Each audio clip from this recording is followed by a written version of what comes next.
Action.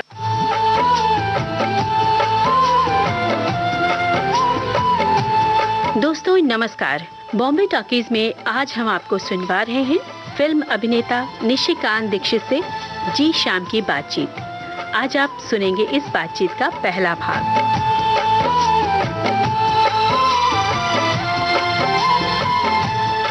श्रोताओं नमस्कार।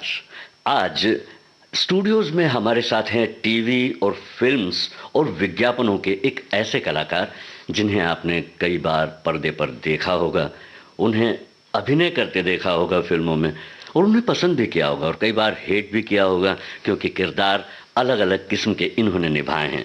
श्री निशिकांत दीक्षित जी, आपका हम स्टूडियोज में बहुत बहुत स्वागत करते हैं। जी बहुत बहुत धन्यवाद। सभी दर्शकों को मेरा बहुत बहुत नमस्कार। कहना ना होगा कि जब भी हम किसी कलाकार से मिलते हैं तो कलाकार अपनी एक जर्नी अपने साथ लेकर हमेशा चलता है, और वो यादें जो हैं, वो जो अनुभव जो हैं, वो हर पल कभी पर्दे पर, कभी मंच पर, कभी विज्ञापनों पर, या कभी हमारा एक आपसी व्यवहार होता है, हम जब आपस में मिलते हैं तो वो दिख जाता है, समझ में आ जाता है। जैसे आपसे मिलते से ही समझ में आ जाता है कि आप कलात्मक क्षेत्र से जुड़े हुए व्यक्ति हैं।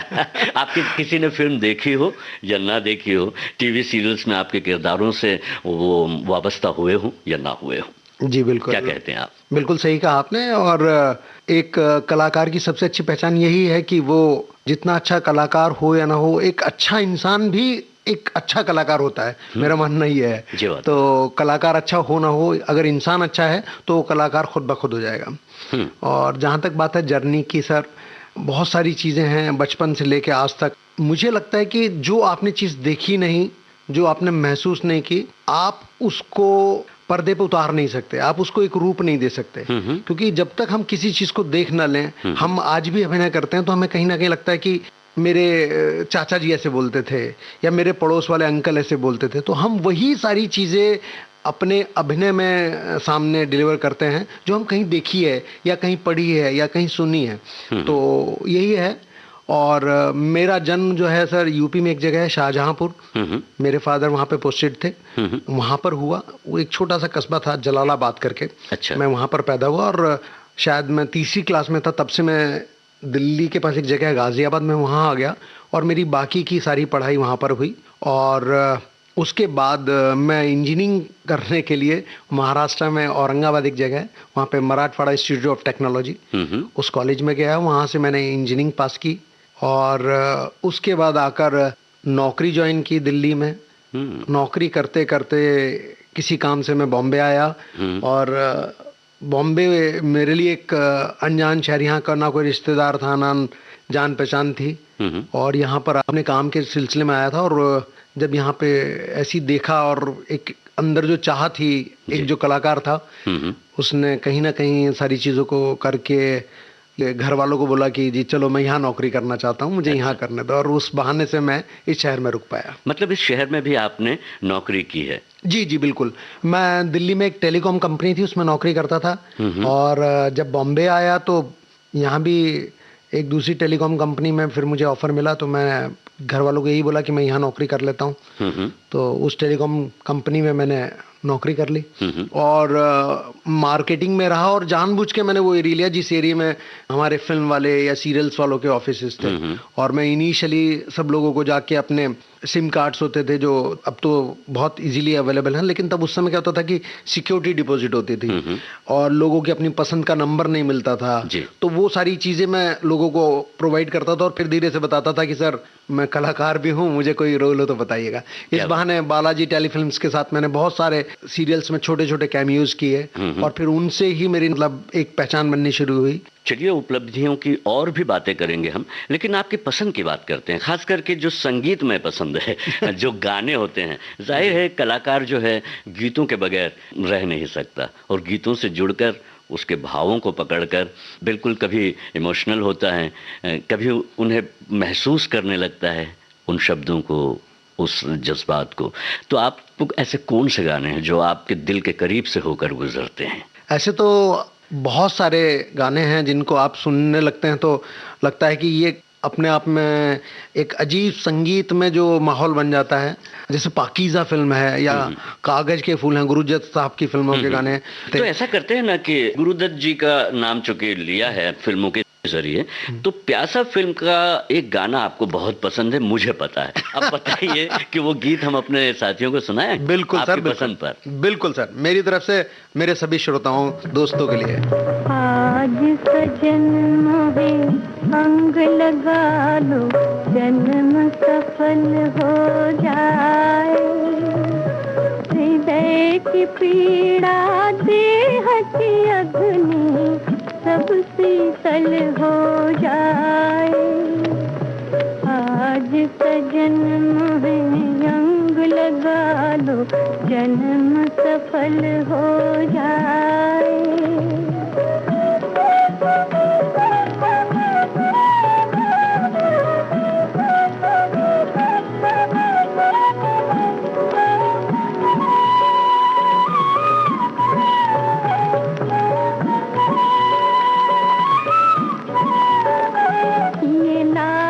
जतन मोरे मन की तपन मोरे तन की जलन नहीं जाए, ये लाख जतन मोरे मन की तपन मोरे तन की जलन नहीं जाए। कैसी लगी ये लगन, कैसी जागी ये अगन, कैसी लगी ये लगन, कैसी जागी ये अगन, जिया धीर धरन नहीं पाए। प्रेम सुधा मोरी सांवरिया, सांवरिया,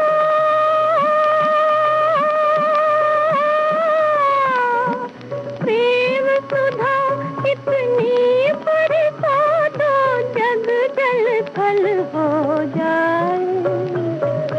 आज सजन मोहे अंग लगा लो, जन्म सफल हो जाए, हृदय की पीड़ा देह की अग्नि सब शीतल हो जाए।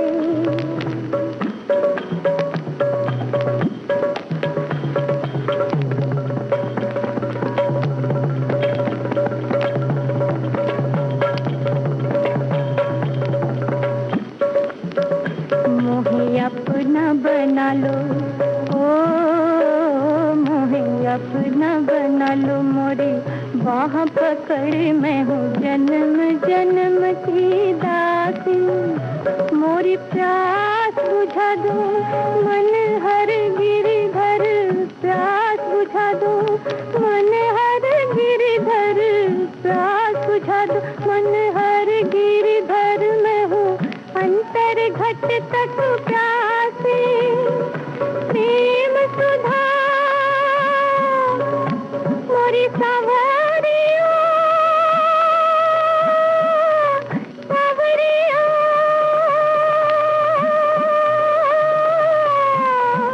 प्रेम सुधा इतनी बरसा दो, जग जल थल हो जाए। आज सजन मोहे अंग लगा लो, जन्म सफल हो जाए। 2003-2004 में मेरे को एक बच्चन साहब की एक फिल्म थी दीवार, उसमें एक रेगुलर कैरेक्टर मिला कैप्टन अजीत वर्मा का, जिसमें करीबन मैंने 30 से 45 दिन हम लोगों ने शूट किया। फिर आन, जब वी मेट, लागा चुनरी में दाग, वांटेड, वीर, फिर बहुत सारी फिल्में मुझे मिली। धीरे धीरे धीरे छोटी छोटी पहचान बनती गई और काम मिलता गया, लोग पहचानते गए, और आज जो भी हूँ मैं यही कहूँगा कि मैं आज भी सीढ़ियों पर हूँ, चढ़ रहा हूँ या उतर रहा हूँ, ये आने वाला वक्त बताएगा। क्या बात है, ये आपकी सोच जाहिर होती है इसी बात से कि आप सीढ़ियों पर हैं अभी जी। अब उतर रहे हैं या चढ़ रहे हैं ये वक्त बताएगा, लेकिन इतना जरूर है कि एक प्रोसेस में आप हैं जी, अभी। जी, जी। और ये प्रोसेस आप किस हद तक ले जाकर पूरा करना चाहते हैं? हजारों ख्वाहिशें ऐसी कि हर ख्वाहिश पर दम निकले। चाहा तो आदमी की जितना मिलने लगता है उससे ज्यादा चाहने लगता है। ये एक आदमी की मानसिकता है। नहीं, इसमें एक ध्येय होता है जी। और ध्येय पाने का ही होता है, तो उसमें कोई बुराई तो है नहीं। आपकी जो इच्छा है, जो मंशा है, जो आपका अनुभव है, जो आपका टैलेंट है, जो आपकी एक्टिंग है, जो एक प्रोसेस में आप आगे बढ़ रहे हैं, तो निश्चित रूप से आपको तो आगे बढ़ना ही है, मंजिल की ओर ध्यान रखना ही है। जी बिल्कुल। बस मेरी एक चाह जो अंदर से वो यही है कि एक अच्छे कलाकार जैसे कन्हैया लाल जी हैं। जी, जी। मुझे नहीं मालूम आज की पीढ़ी उनके बारे में कितना जानती होगी। मदर इंडिया में उनका एक बहुत बढ़िया अरे बहुत पर्वतिया, वो एक जो कलाकार था, या धरती कहे पुकार के, उन जो उन्होंने किरदार निभाए हैं, कहीं ना कहीं वो जो ब्रैकेट है, मैं अपने आप को उसमें समझता हूँ कि लोग आपको एक अच्छे कलाकार के रूप में याद रखें आने वाले समय में, जब हम रहें ना रहें। लेकिन जो बात हो तो जिक्र वहाँ हो कि अरे यार वो भी एक, हाँ जैसे ओम प्रकाश जी हैं, तो वो एक अपने आप में, मैं ये नहीं कहता कि वो बहुत मेन कलाकार होते थे, या वो एक सपोर्टिंग कास्ट में होते थे, लेकिन उनकी अपनी अहमियत होती थी उस किरदार की। कहने का मतलब चरित्र जो है, जी जी बिल्कुल सही कहा आपने। जो किरदार है फिल्मों के, जी जी जी, उन किरदारों में जो भी आपको मिले तो आप उसमें जान डाल देना जी बिल्कुल, अपनी पूरी ईमानदारी से उस किरदार को निभाया जा सके, बस यही कोशिश है। ये आप कोशिश करते आए जी हैं, बिल्कुल। और इस कोशिश में कामयाबी आपको निश्चित रूप से मिल रही है। बहुत अच्छा कर रहे हैं आप, और आने वाले वर्षों में भी निश्चित रूप से आप अच्छा करेंगे। लेकिन जो आपने अच्छा किया है जी, किसी फिल्म में, किसी सीरियल में, धारावाहिक में, जी, या विज्ञापन में, जी, तो वो कौन सा है, किसे मानते हैं आप? ऐसे तो कई किरदार हैं सर, लेकिन जो मुझे लगता है कि आज भी जिसकी वजह से मुझे एक अलग पहचान मिली, वो एक स्टार प्लस का एक शो हुआ करता था, मैके से बंधी डोर। वो कहानी एक लड़की की थी जो अपनी माँ और अपनी छोटी बहनों को छोड़कर शादी होने के बाद अपनी ससुराल चली गई है, लेकिन उसकी डोर कहीं ना कहीं उसके मैके से बंधी हुई है, और उसके घर में उसकी मदर को, उसकी बहनों को बाकी लोग और टॉर्चर कर रहे हैं, और फैमिली के रिलेशंस में वो हैं, और वो बहुत परेशान है, और उसके जो फादर हैं वो बचपन में ही उनको छोड़ के जा चुके हैं। उस सिचुएशन में उनके घर में एक कैरेक्टर आता है, राजा राम। राजा राम मामा, सही पहचाना आपने, जो कोल्हापुर में कहीं रहता है, महाराष्ट्रन कैरेक्टर है, टोपी लगा के कुर्ता धोती पहनता है, और लिटिल बिट गेइश है वो, उसका वो कैरेक्टर, वो जो बात करने में है, उसका लहजा जो है थोड़ा सा जनाना है। तो उसकी वजह से उसकी बहन ही उसको पसंद नहीं करती, जिसकी वजह से उसने उसको कभी अपने घर में बुलाया नहीं, कभी कोई वो नहीं करती थी।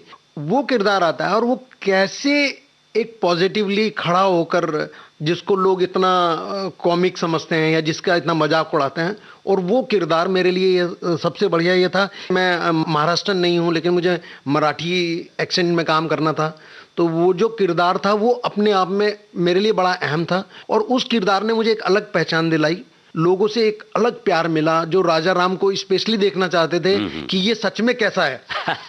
तो वो अपने आप में एक मेरे लिए बहुत चैलेंजिंग कैरेक्टर था, और उसने मुझे एक बहुत अच्छा प्लेटफॉर्म दिया। ये बात सच है कि पर्दे पर देखा हुआ जी, जो दर्शक देखते हैं, अगर उस पर यकीन कर लिया लोगों ने, इससे अच्छी सफलता शायद एक कलाकार के लिए दूसरी नहीं हो सकती। बिल्कुल बिल्कुल, वही है ना, मुझे प्रेम चोपड़ा जी की बात याद आती है कि लोग मुझे गालियां देते हैं तो मुझे बड़ा अच्छा लगता है। तो वही है कि एक अगर आप खलनायक की भूमिका में हैं और लोग आपको पसंद नहीं कर रहे हैं, तो यही आपकी उपलब्धि है। वैसे एक डिसेंट से हमारे प्राण साहब, जी जी जी, उनके दौर में किसी भी माँ बाप ने अपने बच्चे का नाम प्राण नहीं रखा, जबकि वो बहुत ही कुलीन ढंग से और बहुत ही सभ्य तरीके से उन्होंने पूरा जीवन यापन किया है, और जो एक्टिंग है उसकी आप बात ही नहीं कर सकते। क्यों ना हम अपनी बातचीत को थोड़ा सा विराम देते हुए गीतों की दुनिया में चलें। कुछ ऐसे गीत हैं जो आपको बेहद पसंद है, तो चलिए उनमें से एक गीत जो है हमारे श्रोताओं को हम सुना देते हैं। जी बिल्कुल। मेरा साजन है उस पार ले चल पार, ओरे माझी ओ मेरे माझी, मेरे साजन है उस पार, मैं मन मार हूँ इस पार, ओ मेरे माझी अब की बार ले चल पार, ले चल पार, मेरे साजन है उस पार, मैं मन मार हूँ इस पार, ओ मेरे माझी अब की बार ले चल पार, ले चल पार, मेरे साजन है उस पार।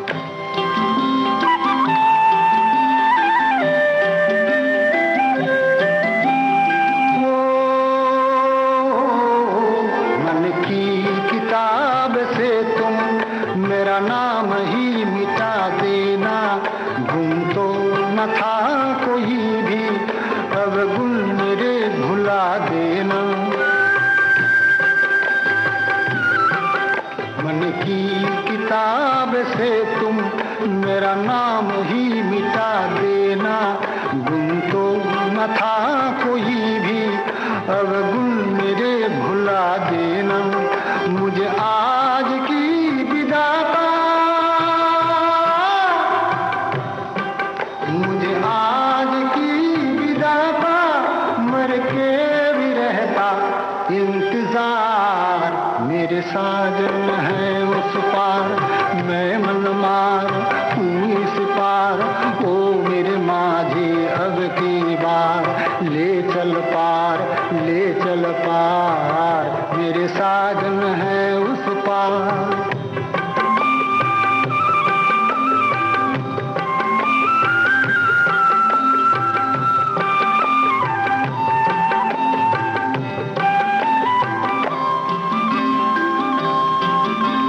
खेल जल जाएगी कहती है आग मेरे मन की। मत खेल मत खेल मत खेल जल जाएगी कहती है आग मेरे मन की। मैं बंदिनी पिया की, मैं संगिनी हूँ साजन की। मेरा खींचती है आंचल, मेरा खींचती है आंचल। मन मीत तेरी हर पुकार, मेरे साजन है उस पार। ओरे माझी, ओरे माझी, ओ मेरे माझी। एक राह आपने चुनी है और आपने पहले से ही तय कर लिया है कि चरित्र जो है उसको जिएंगे आप। एक चरित्र अभिनेता के रूप में आप काम करेंगे, तो ऐसा नहीं लगता कि आपने अपने आप को लिमिटेड कर लिया हो? नहीं नहीं, देखिए मैं, आपने जो बात कही मैं उसको थोड़ा सा और संशोधित कर देता हूँ कि जैसे हम रोज जिम जाते हैं तो जो नया जाने वाला होता है ना, वो थोड़ा कम वेट से पहले शुरू करता है जी। फिर धीरे धीरे वेट बढ़ाता है, धीरे धीरे वेट बढ़ाता है।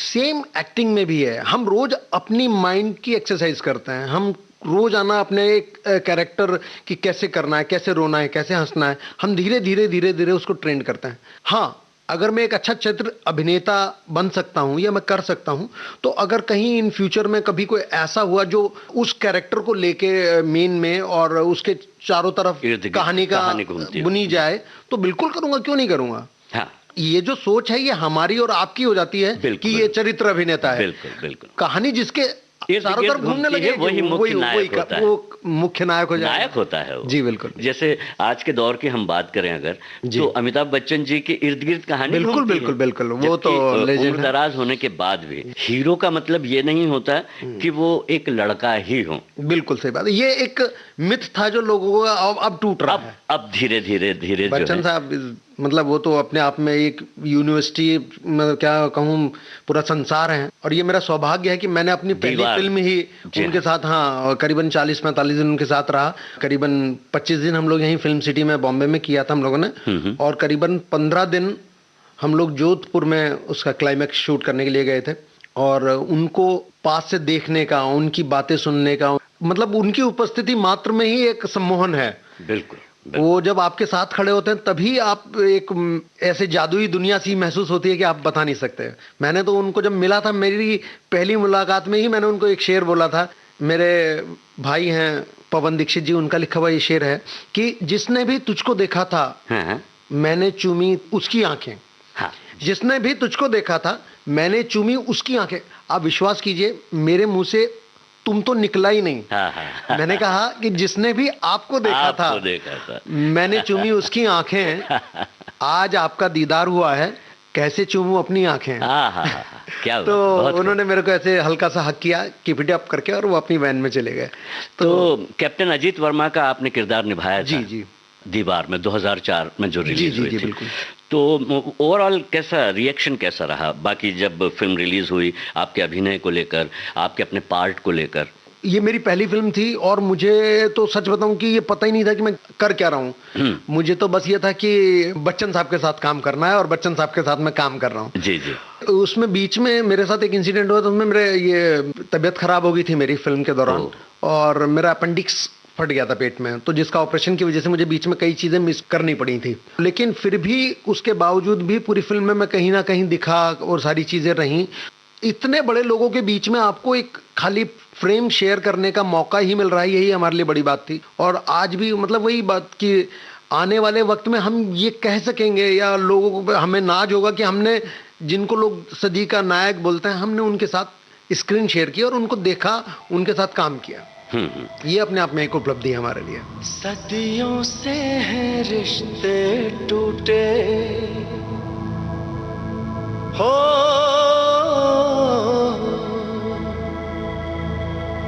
सदियों से हैं रिश्ते टूटे,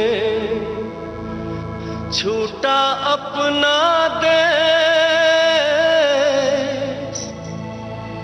चल चलिए घर आपने,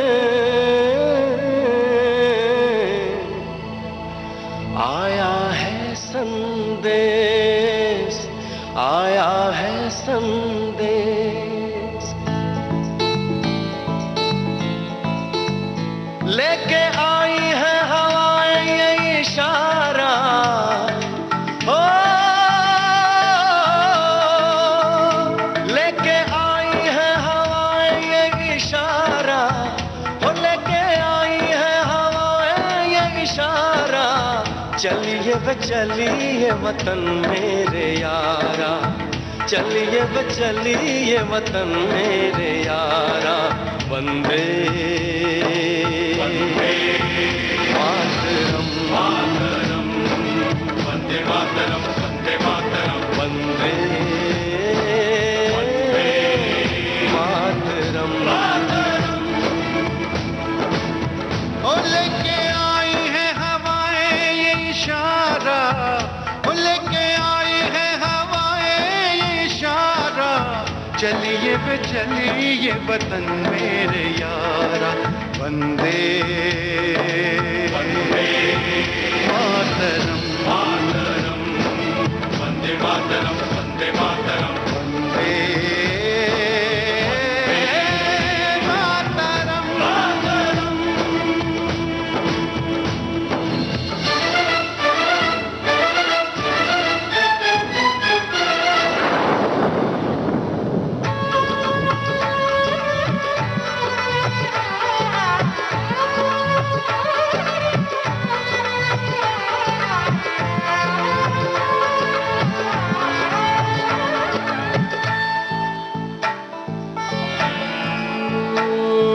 फिर से उभरी हैं तस्वीरें हो, फिर से उभरी हैं तस्वीरें, बांधेगी क्या ये जंजीरें हो, बांधेगी क्या ये जंजीरें, फिर से उभरी है तस्वीरें, बांधेगी क्या ये जंजीरें, फिर से बांधेगी उभरी है क्या तस्वीरें, ये जंजीरें, मेरे अपनों ने मुझे है पुकारा, मेरे अपनों ने मुझे पुकारा, चलिए वे चलिए वतन मेरे यारा, चलिए वे चलिए वतन मेरे यारा, वंदे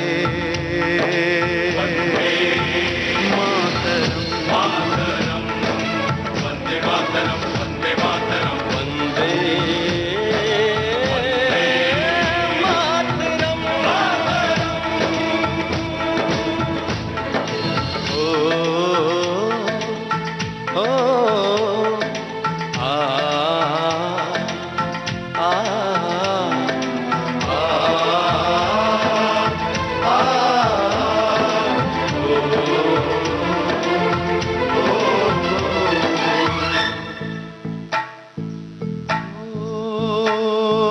देखेंगे हम अपना आंगन,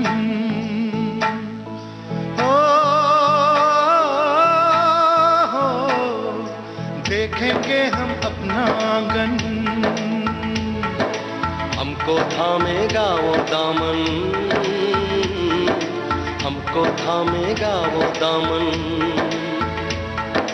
देखेंगे हम अपना आंगन, हमको थामेगा वो दामन, देखेंगे हम थामेगा दामन।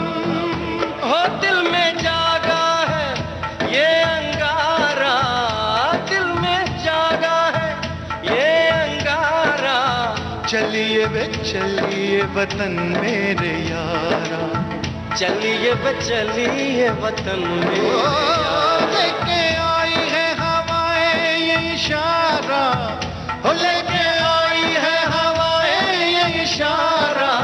चलिए वे चलिए वतन मेरे यारा। वंदे मातरम, वंदे मातरम, वंदे मातरम।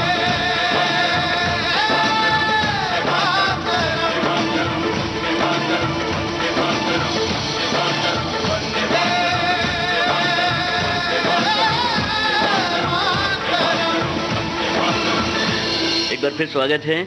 श्री निशिकांत दीक्षित जी हमारे साथ में हैं, एक अच्छे अभिनेता और वाक्पटु हैं। आप तो समझ ही रहे हैं, सुन रहे हैं इन्हें, और अपनी बातें बड़े प्यारे ढंग से आप बतला भी रहे हैं, शेयर भी कर रहे हैं हमारे साथ। अच्छा, ये बताइए, ये जो नाटक है जी और जो अभिनय है, ये जी। कलाकारी है, ये जो कलात्मकता है, रचनात्मकता है, ये उभरती कैसे है, कहाँ से आती है ये इन कलाकारों के पास, आप जैसे कलाकारों के पास? आपको क्या लगता है, कैसे कैसे जुड़ना होता है इससे? सर, मुझे लगता है कि सब कलाकार होते हैं। कुछ लोगों को कैमरे के सामने या लोगों के सामने वो एक्ट कर पाते हैं, कुछ लोग चाहते हैं लेकिन कर नहीं पाते। मैं बहुत से ऐसे लोगों को जानता हूं जो बहुत अच्छे कलाकार हैं, लेकिन जब उनको पर्दे के सामने, मतलब कैमरे के सामने या पब्लिक के सामने आप उनको परफॉर्म करने के लिए बोलेंगे तो वो कहीं ना कहीं हेजिटेट करते हैं। एक उनको घबराहट होती है, वो उनको आदत नहीं है वो करने की। लेकिन आप उनकी क्षमताओं पर कभी संदेह नहीं कर सकते। अब वो निसंदेह बहुत अच्छे काम करते हैं। तो कलाकार होता है, हर इंसान के अंदर होता है। बस उसको सही एनवायरनमेंट, सही सिचुएशन पे, उसको एक बूस्टअप वाली जो सिचुएशन होती है ना, आप अगर उसको बूस्ट कर देते हैं तो वो परफॉर्म कर लेता है। तो कहीं ना कहीं मुझे ये महसूस होता है कि शायद अगर मेरी फैमिली ने मुझे सपोर्ट ना किया होता तो मैं भी शायद आज कहीं कोई किसी कॉर्पोरेट में जॉब कर रहा होता, नौकरी कर रहा होता अपने बाकी इंजीनियरिंग वाले साथियों की तरह। हाँ। या तो कहीं ना कहीं वो चीज़ें रहती हैं। ये मेरा पैशन था, मैं इसमें चाहता था और मैं आज इस फील्ड में आ गया तो आज मैं यहाँ पे हूँ। वही वाली बात है, वो किस फिल्म में डायलॉग था कि अगर सचिन तेंदुलकर को लोग कहते कि भाई क्रिकेट मत खेल, गाना गा ले, या लता मंगेशकर जी को कहते कि आप गाना मत गाओ, आप क्रिकेट खेल लो, तो शायद वो नहीं कर पाते। तो मुझे भी यही फील होता था और मैंने अपने पेरेंट्स को भी यही कहा था कि पापा, जो शौक है, अगर मैं उस फील्ड में सक्सेस नहीं हो सकता तो मैं किसी फील्ड में शायद सक्सेस ना हो पाऊँ। तो एक्टिंग करना मुझे अच्छा लगता था। मुझे लगता था जब मैं प्लेज और नाटक करता था कि ये कभी मुझे काम नहीं महसूस हुआ। ये सच बताऊं तो मुझे लगता था कि मैं एक उस पल को जी रहा हूँ, एंजॉय कर रहा हूँ। आज भी मैं जब काम कर रहा होता तो मुझे लगता है कि मैं एंजॉय कर रहा हूँ। एक कभी जुड़ाव है यार। जी जी। ये अभिनय आपके लिए कोई काम नहीं है। बिल्कुल सही कहा आपने। अभिनय एक अंदर से बहता हुआ एक प्रवाह है आपके अंदर का, जो आपको आगे बढ़ाता है। बिल्कुल सही। और आप उसके साथ साथ आगे बढ़ते जाते हैं।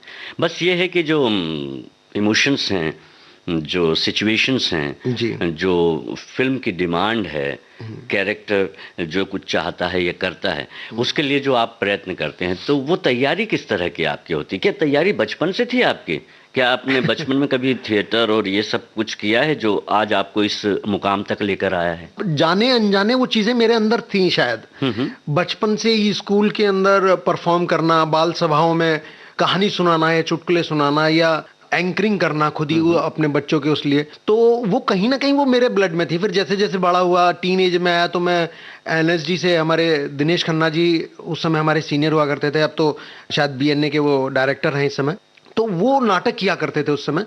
और मैं शायद उस समय 8th या 9th में था, तब तक मुझे पता भी नहीं था कि एनएसडी नाम की भी कोई चीज़, संस्था है। तो मैं वहाँ से उस उम्र में लाइटें लेके आया था, हम लोग प्ले कर रहे थे गाजियाबाद में। तो वो कहीं ना कहीं वो चीज़ें, आप उन चीज़ों में इतना इन्वॉल्व हो जाते हो कि आपको पता ही नहीं चलता कि आपके अंदर वो है या नहीं है। आप तो नॉर्मल बात कर रहे होते हो। आज रियलाइज होता है मुझे, या आज इस बात का एहसास होता है कि मुझे उन चीज़ों का इंटरेस्ट तभी से था। तो जो मैं उस समय करता था या उस समय करने के लिए, तो वो धीरे धीरे और राह पकड़ी। और इंजीनियरिंग करने के बाद एक बार लगा कि लाइफ में आपने काम धंधे में लग गए आप। लेकिन जब फिर बॉम्बे शहर में आना हुआ तो वो फिर चीज़ें दोबारा से एक बार वो एनवायरनमेंट मिल गया आपको, नाटक का तो थिएटर का।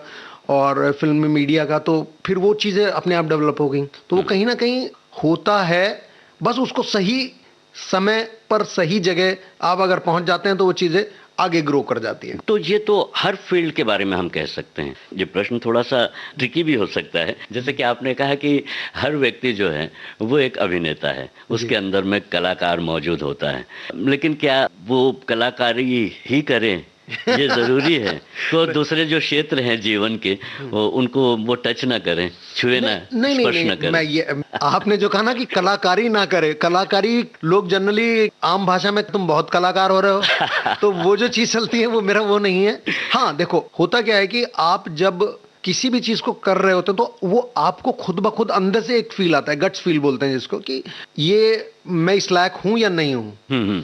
जब आपको लगता है तो, और एक बार तो आप करके देख सकते हो ना सर, जी। करना है या नहीं करना। बाकी चीजें मैं ये नहीं कह रहा कि आप मत करो, मल्टी टैलेंटेड लोग हैं सर, बहुत से लोग ऐसे हैं जो जितना अच्छा गाना गाते हैं उतना अच्छा बजा भी लेते हैं, उतना अच्छा काम भी करते हैं और एक्टिंग भी कर लेते हैं। कल्चरल फील्ड में काफी लोग ऐसे बहुत सारे ऐसे लोग हैं।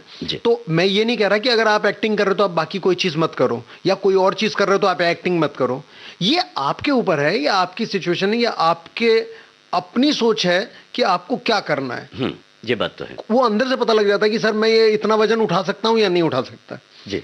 तो वही है, आप उठा सकते हो तो बिल्कुल उठाइए। बिल्कुल। निशिकांत जी, आपकी पसंद से एक और गाना हम सुन लें? जी बिल्कुल। आपको नए गाने ज्यादा बेहतर लगते हैं या पुराने गानों से आपकी मोहब्बत ज्यादा है? सर आप जितने भी लोग हैं मेरी उम्र के, उनसे आप बात करेंगे ना तो वो सब यही कहेंगे कि पुराने गानों में जो बात थी वो आजकल के गानों में नहीं है। अरे पुराने गानों में मेलोडी होती थी, लिरिक्स होती थी, आज के गानों में नहीं है। लेकिन मेरा थोड़ा सा मानना इसमें यह है कि आज के गाने भी बहुत अच्छे हैं जो लिख रहे हैं। आप मनोज मुंतजर भाई हैं, बहुत अच्छा लिखते हैं। केसरी का जो गाना है उनका बिल्कुल बहुत अद्भुत है आज भी, मतलब एक एक शब्द मिट्टी में मिल जावा जो उन्होंने लिखा है वो बहुत अच्छा है। आप विश्वास कीजिए सर, सुनने के बाद रोंगटे खड़े हो जाते हैं, आपको इमोशंस अपने आप ही, जज्बात कुछ करने की जरूरत ही नहीं है, आप सिर्फ सुन लीजिए, कंसंट्रेशन से आप गाना सुनिए। मैं लिख के दे सकता हूँ कि 10 में से 9 आदमी इमोशनल हो जाएंगे निश्चित रूप से। तलवारों पे तलवार दिए, अंगारों में जिस्म जलाया है, तब जाके कहीं हमने सर पे ये केसरी रंग सजाया है।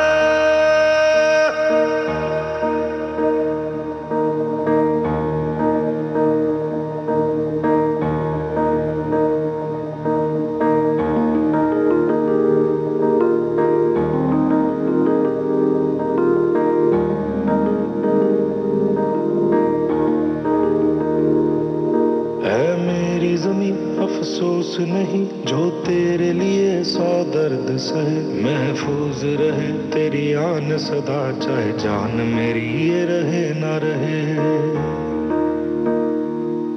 हाँ मेरी ज़मीं महबूब मेरी, मेरी नस नस में तेरा इश्क बहे, फीका ना पड़े कभी रंग तेरा, जिस्मों से निकल के खून कहे।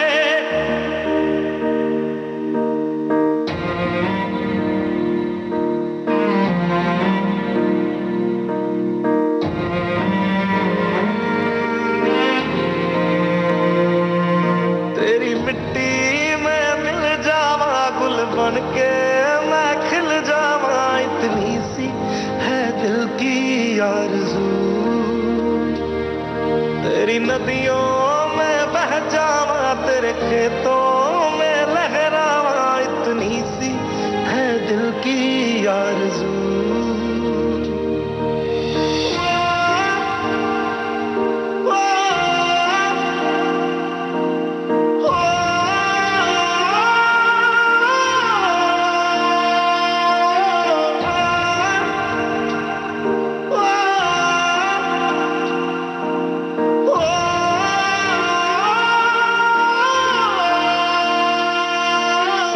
से भरे खलियान मेरे, जहाँ झूम के भंगड़ा पा न सका, आबाद रहे वो गांव मेरा, जहाँ लौट के वापस जा न सका।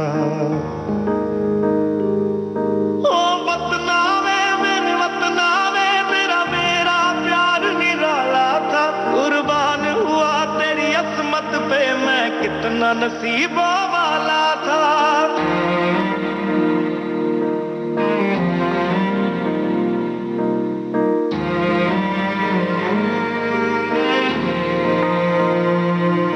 तेरी मिट्टी में मिल जावा, गुल बन के मैं खिल जावा, इतनी सी है दिल की आरज़ू।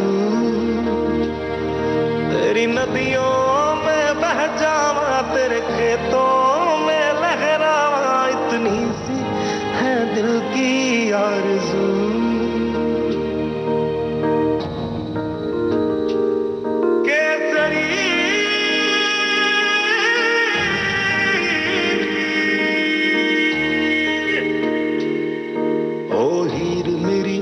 हंसती रहे तेरी आंख घड़ी भर नम ना हो, मैं मरता था जिस मुखड़े पे कभी उसका उजाला कम ना हो।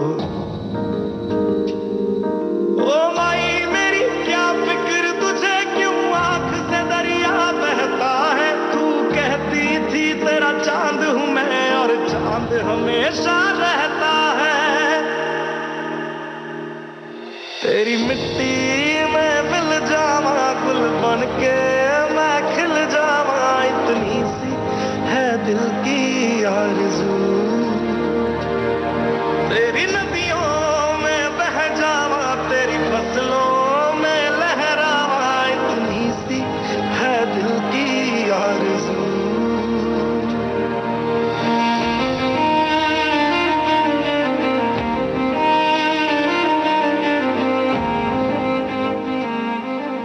अच्छा, एक ये है कि ये एक रिस्क फैक्टर तो है ही जिस फील्ड में आप जाना चाहते हैं। मान लीजिए कि एक छोटी बस्ती में कोई एक व्यक्ति रहता है, एक कलाकार रहता है, वो अपने आप को कलाकार भी मानता है, कलाकारी करता भी है वो। लेकिन आप जानते हैं कि हमारे देश में कुछ ही ऐसे स्थान हैं, ऐसे शहर हैं जहाँ पर जाकर आप अपने टैलेंट को आगे बढ़ा सकते हैं। छोटे कस्बों में, शहरों में इतनी सुविधाएं नहीं रहती और आप उससे जीविकोपार्जन नहीं कर सकते।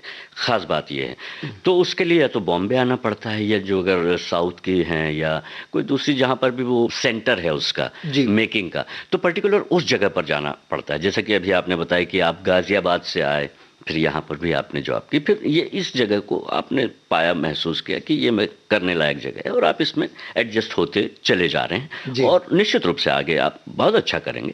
लेकिन जो एक छोटे शहर में वो अगर कला के क्षेत्र में जुड़ना चाहता है, फिल्मों से जुड़ना चाहता है, टीवी से जुड़ना चाहता है, तो उसके लिए दिक्कतें तो काफ़ी होती हैं। तो आपने दिक्कत महसूस की पर्सनली नहीं, उसके अलावा आपने जो देखी होगी, अनुभव जो किया होगा कि जो बाहर के शहर से आते हैं, तो क्या वो ये रिस्क ले सकते हैं? आज की तारीख में क्या है सर कि सोशल मीडिया ने पूरी दुनिया बदल दी है। आज जब हम यहाँ पे आए थे तब हम लोग फोटोग्राफ्स ऐसे लेके जाते थे, ऑफिस जाते थे, बात करते थे, उनका फ़ोन नंबर लेके आते थे, पर्सनली रोज़ सुबह उठ के उनको फ़ोन करते थे। अब क्या है कि अब चीज़ें बदल गई हैं। अब क्या है कि सोशल मीडिया इतना पावरफुल हो गया है कि वो अपने शहर में बैठकर भी वो सारे काम कर लेते हैं जो हम यहाँ बैठ के कर रहे होते हैं।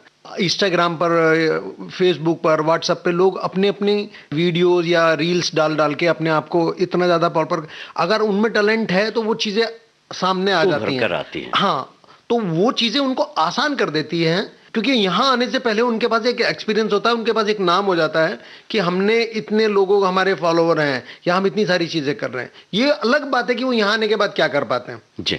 लेकिन क्या है कि एक उनको प्लेटफॉर्म मिल जाता है, उनका एक कॉन्फिडेंस लेवल जो है वो चेंज हो जाता है। यहाँ पर आने के बाद जो लड़ाई है वो ये नहीं है कि आपको कैमरे के सामने क्या करना है। यहाँ लड़ाई जो होती है वो इस बात की होती है सर कि आपको रहना कहाँ है, आपको खाना कहाँ है, आप अपने घर बार को छोड़ के आए हो, कितने पैसे आपको घर भेजने हैं या आपके ऊपर जो रेस्पॉन्सिबिलिटी है आप उनको कैसे निभाओगे, अपने जिम्मेदारियों का निर्वहन आप कैसे करेंगे। बिल्कुल सही कहा आपने। तो वो जो चीज़ है, वो जिम्मेदारियां अगर आप कर सकते हैं तो वो आपके लिए एक टास्क हो सकता है, वो एक परेशानी हो सकती है।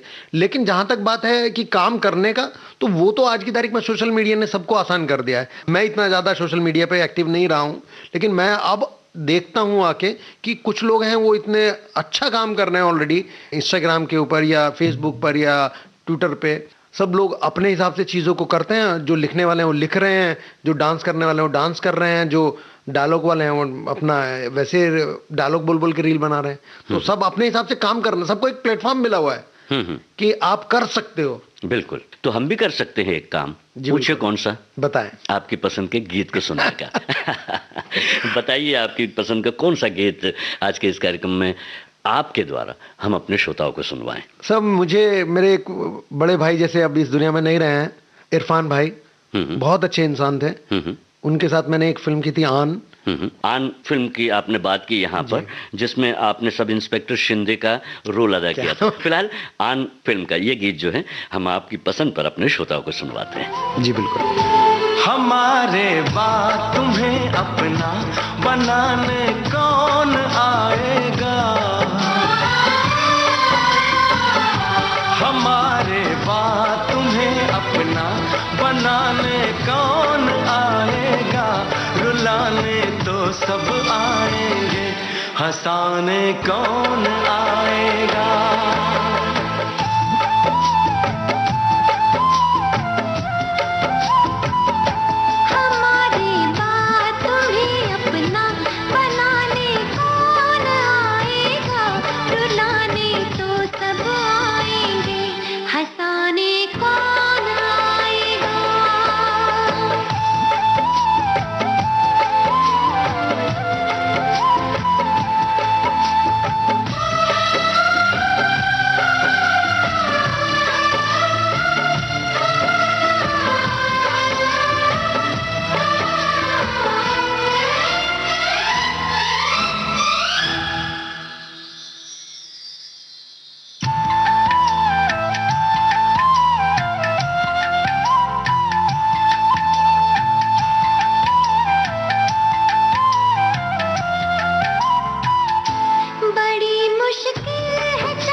मुश्किल है चाहत की सभी रस्में सभी कस्में, बड़ी मुश्किल है चाहत की सभी रस्में सभी कस्में।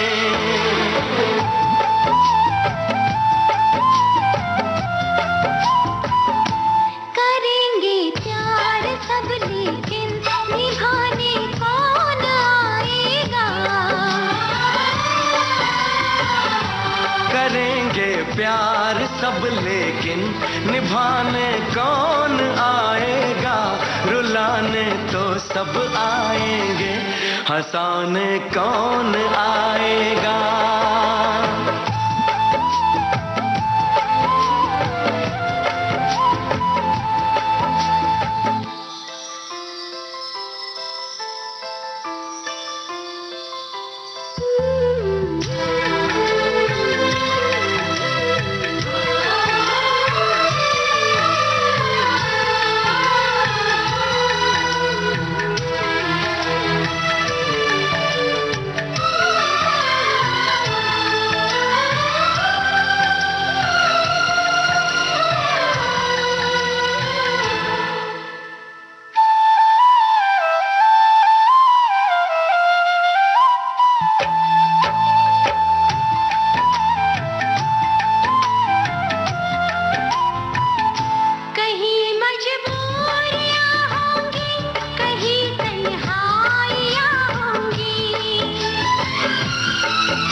कहीं मजबूरियां होंगी कहीं तन्हाइयां होंगी, कहीं मजबूरियां होंगी कहीं तन्हाइयां होंगी।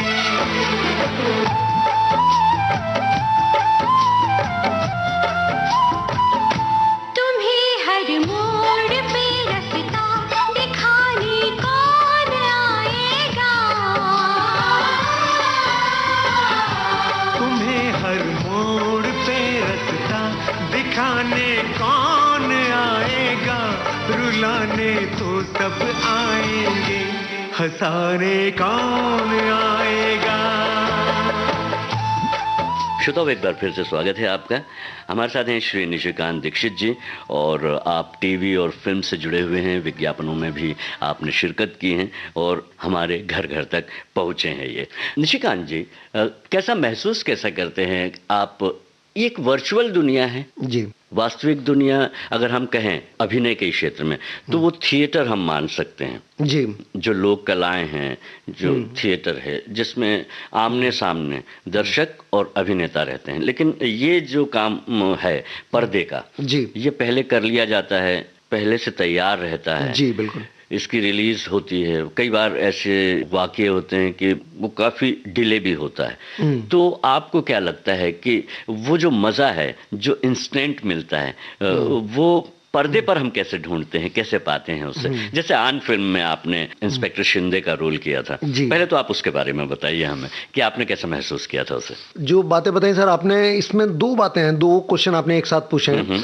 तो पहला जो आपने पूछा मैं उसका कि जब हम नाटक कर रहे होते हैं तो सामने दर्शक होते हैं और हम होते हैं, हमारे पास कोई दूसरा रीटेक नहीं होता। हम जो बोल दिया वो बोल दिया, इसमें कोई करेक्शन नहीं कर सकते, हम कोई सुधार नहीं हो सकता। और उस सिचुएशन में ही हमको अगर गलत भी हो गया तो हमको ही सही करना है, वो हमारे ऊपर होता है। दूसरा जो माध्यम है उसमें आप आराम से करते हैं, आपका अगर गलत भी कर देते हैं तो आपके पास गलती सुधारने का पूरा पूरा मौका होता है। और सबसे अच्छी बात ये होती है कि उसमें आप अपनी मर्जी से अपनी इच्छा अनुसार सारी चीज़ें कर लेते हैं। लेकिन सर जो पहला माध्यम है उसके लिए हमारे पास क्या होता है कि जब हम एक प्ले करते हैं तो हम उसकी 1 महीना तक रिहर्सल करते हैं। हम 1 महीने तक क्या होता है कि उसको बार बार इतनी बार हमने उन शब्दों को बोल लिया होता है, हाँ, तो वो आसान हो जाता है। लेकिन यहाँ पे क्या होता है कि हमको 15 मिनट आधा घंटा पहले स्क्रिप्ट मिली है और उसको आपको पूरा का पूरा पेज याद करना है और आपको फ्लो में बोलना है, विद एक्सप्रेशंस, विद इमोशन, आपको पूरा बोलना है। पहली बात तो आपको ये पता था कि ये जो आदमी नीचे लेटा हुआ है ये मरा नहीं है। दूसरी बात आपको ये पता होती है कि आपका भाई नहीं है, और आपको एक्सप्रेशन देने होते हैं कि आपका भाई है और जो मर गया है, और आपको पूरे वो डायलॉग बोलना है। तो अपने आप को जो समझाना होता है कि आपको पता है कि ये जिंदा है, पहली बात। दूसरी बात, ये आपका भाई भी नहीं है जो आज आपके साथ काम कर रहा है, हो सकता है कल को कहीं आपका कोई और दूसरा किरदार बनकर मिलेगा, लेकिन आपको पूरे इमोशंस के साथ आपको वहां पे एक्ट करना होता है। तो अपने आप को ही आपको झूठ बोलना होता है कि मेरा भाई है और ये मर गया है। तो वो आवाज में जो कंपन होती है ना सर, जो आप महसूस करते हैं, तो लोग गलती क्या करते हैं कि क्या बात है वो तभी रोना शुरू कर देते हैं। लेकिन क्या होता है कि एक्चुअल लाइफ में हमारे साथ ऐसा नहीं होता। कुछ घटना होती है आपके साथ, तो आप पहले आपका गला भर आता है, फिर धीरे धीरे आपके होठ कांपते हैं, आपकी आवाज लड़खड़ाती है, आपके चेहरे पे फिर वो दिखता है, और फिर जाकर कहीं रोना आता है आदमी को। तो ये जो सारी चीजें होती हैं, ये वॉइस मॉड्यूलेशंस या आपको जो एक्सप्रेशंस के साथ करना होता है, ये आप जब यहाँ करते हैं तो वो कहीं ज्यादा कठिन पड़ता है वो नाटक के कंपैरिजन में।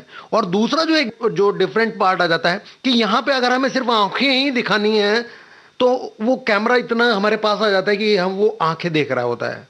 लेकिन यहाँ पे तो दर्शक वहां तक बैठा है, जब तक उसको आंखें नहीं दिखेंगी तो वो आपको पूरा लाउड करना पड़ता है, पूरा एक्शन करके हाथ वार फैला के रोना पड़ता है। तो वो जो चीजें, वो जो दोनों विधाओं में आपको डिफरेंशिएट करना है, दोनों जगह पे एक जिसे कहते हैं ना MP3 और MP4 वाला सिस्टम, तो वो दोनों अलग अलग फॉर्मेट हैं।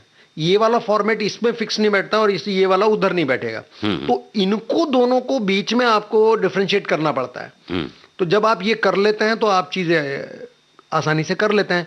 जो लोग कहते हैं ना कि बहुत सारे ये नाटक तो बहुत अच्छे करता है लेकिन सामने यहाँ नहीं कर पाता, या ये एक्टिंग बहुत अच्छी करता, नाटक क्यों नहीं कर पाता, तो ये जो दोनों के बीच में समीकरण है, जिसने ये बैठा ली वो आदमी सक्सेस हो जाता है। जिसने भी ये सामंजस्य बना लिया वो सफलता पा लेता है।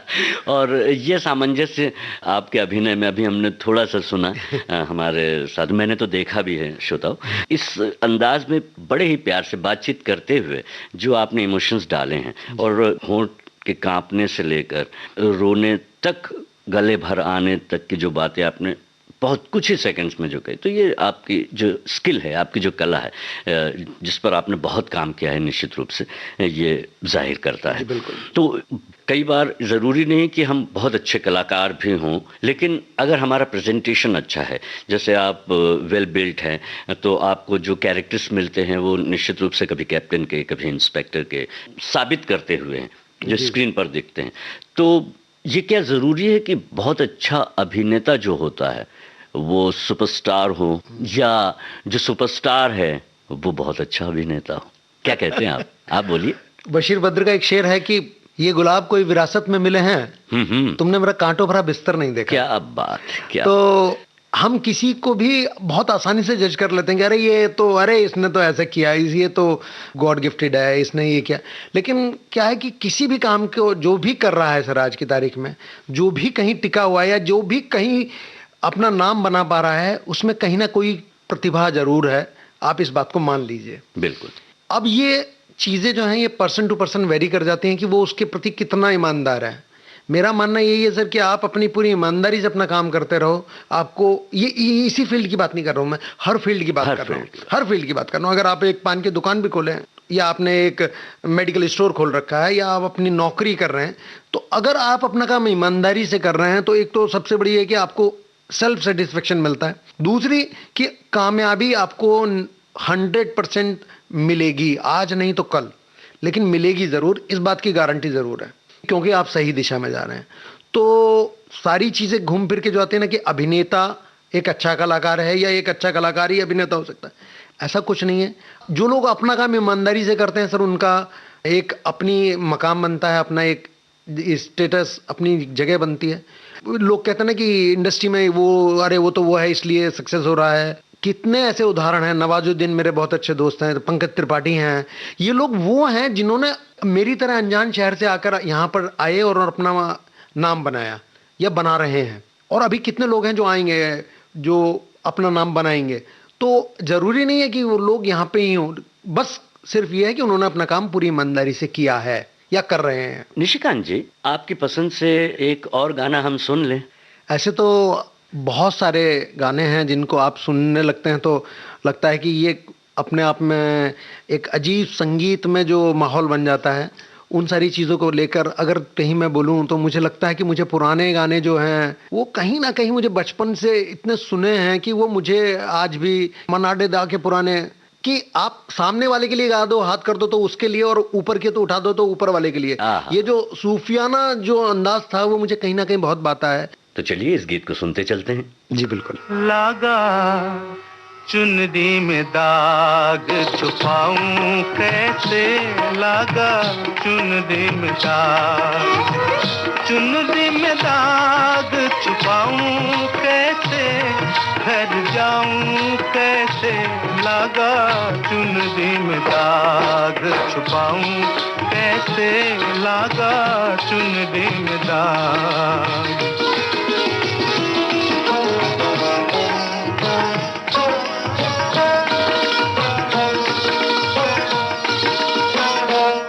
गई मैली मोरी चुनरिया, कोरे बदल सी कोरी चुनरिया, हो गई मैली मोरी चुनरिया, कोरे बदल सी कोरी चुनरिया।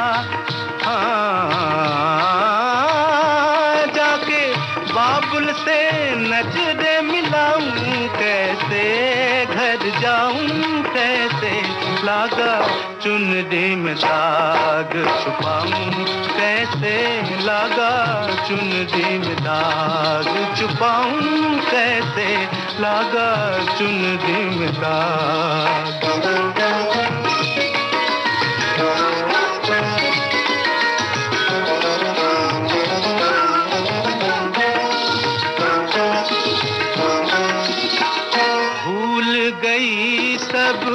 वचन विदा के खो गई मैं ससुराल में आके, भूल गई सब वचन विदा के, खो गई मैं ससुराल में आके। जाके बाबुल से नजरे मिलाऊं कैसे, घर जाऊं कैसे, लागा चुनरी में दाग।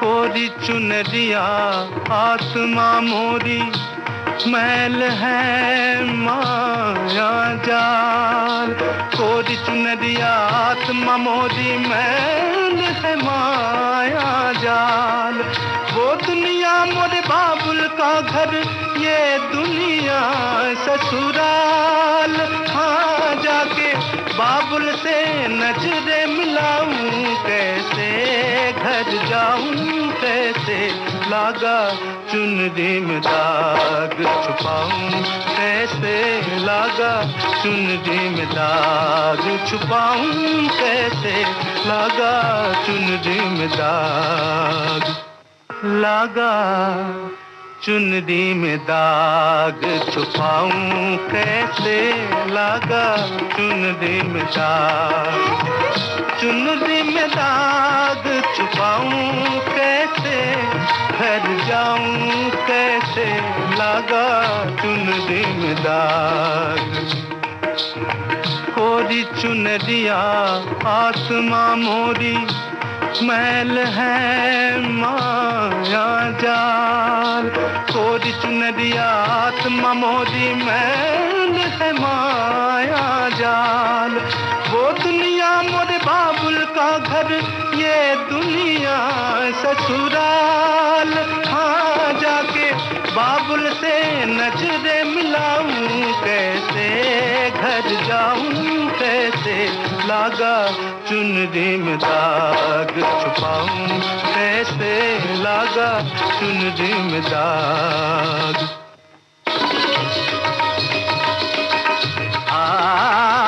dim tanana dirdatanum tanadere nadim tanana dirdatanum tadere nadim tanana dirdatanum tadere nadim nadere dere tanadere tanatum dirdadare tare dani dim tanana nadir dirdani dani dani dani dim tanana dirdatanum tanadere nadim tanana dirdatanum tadere na सब ससुर न 3 ग्राम बंसी बाजी ये तनी तनी निदनी ददा पपा मग मधा गम मगर था धादा किरता चरण धरन धरत पाग परत नहीं परन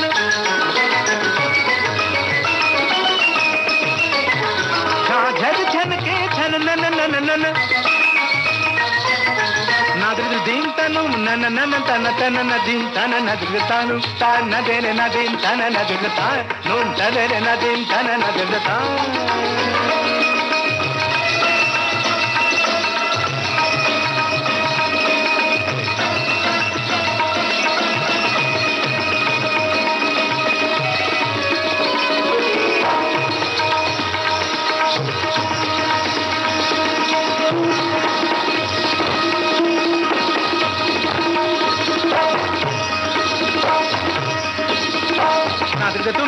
dim tanana dim tanana dim tanana dim tanana dim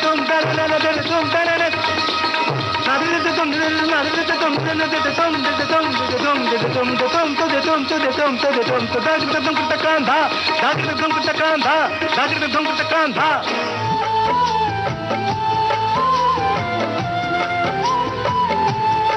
Bombay talkies में अभी आप सुन रहे थे फिल्म अभिनेता निशिकांत दीक्षित से जी शाम की बातचीत का पहला भाग। चलने से पहले आपको बता दें, इस कार्यक्रम में तकनीकी सहयोग विनायक तड़वलकर का। विविध भारती की ओर से इस कार्यक्रम के प्रस्तुतकर्ता जुबैर खान। डिजिटल अपना बॉम्बे टॉकीज, पिक्चर ही कल्चर है अपना बॉम्बे टॉकीज।